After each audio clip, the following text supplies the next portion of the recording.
By June of 1921, Mauretania began suffering from a series of external problems when her coal suppliers became unreliable and the ship was often docked awaiting thousands of tons of coal to arrive, and thanks to this problem, her voyages were often postponed.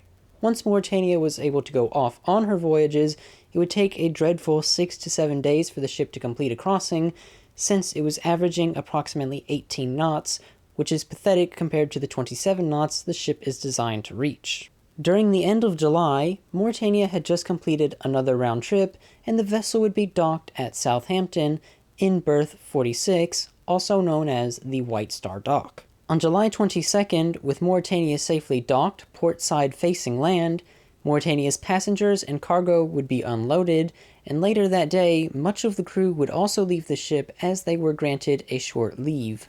This included Captain Rostron, whom would be returning to Liverpool for several days to visit his family, and in the meantime, Staff Captain McNeil would be left in charge of Mauretania.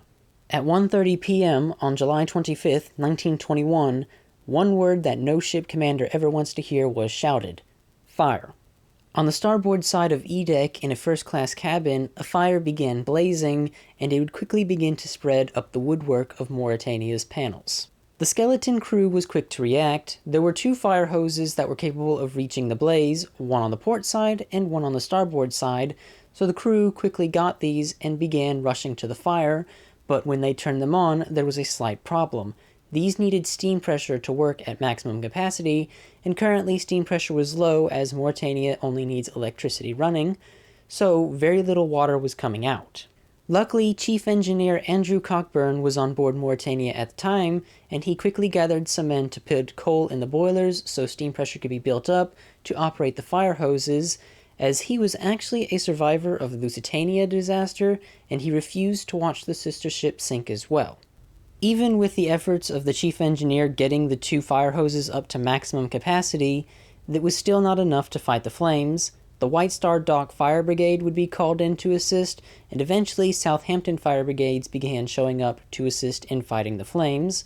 There were 2 methods being used at the time period to prevent the flames from spreading.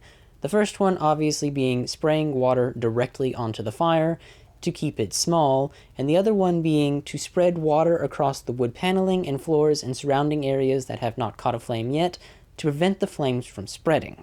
Overall, the efforts to contain the fire in a small section of the ship was successful. However, smoke and heat did travel through the ventilation system and would scorch wood paneling in the first-class smoking room, lounge, writing room, and staircase. While the battle against the flames carried on, there was another ship in close proximity to Mauretania that became concerned for its own safety, and this was the White Star liner Olympic, since it was docked bow to bow with Mauretania. It too had a skeleton crew, and they were worried that if the flames moved forward on Mauretania and overtook the ship, some embers could fly over to Olympic and also catch it on fire, so dock personnel prepared Olympic to move in the event it had to, but for now it was safe where it was.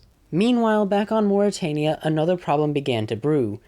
The ship began taking on a strong list to starboard thanks to the buildup of water on the E-deck.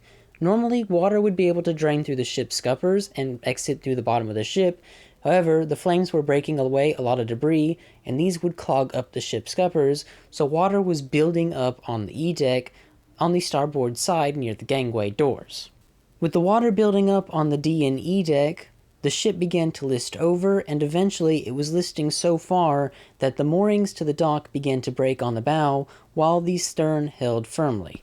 Eventually, 3 crew members got the idea to tie themselves to ropes, secure the end of the rope to something sturdy, and then they would walk down to the gangway doors on the E-deck and force them open so that the water could escape the ship. Though the battle to open the 3 bolts on these gangway doors was difficult in the water, they eventually succeeded and the water poured out of the side of the ship, and the list relaxed, and eventually she began to list over to port. Thanks to the effort of these 3 crew members, the Mauretania was no longer in danger of capsizing, and the last major problem was stopping the flames, which by 1:30 a.m. on the next day, the flames would be completely put out and Mauretania would overall be safe. Upon inspection, it was found that about 50 first-class staterooms had been destroyed, the lower level to the first-class dining room had buckled, and several hallways were unusable, along with a series of scorched paneling and ventilation shafts in the upper workings of the ship. 3 decks overall had been affected by the flames. Cunard initially proposed the idea of just boarding up the burned out areas and doing some quick repair work to the first-class dining saloon so that Mauretania could carry on her scheduled voyages, but Captain Rostron refused this idea, and he would eventually win the day. The ship would be repaired over a lengthy period of time, and during this period she would be converted to burn oil instead of coal, but this is a story for another day.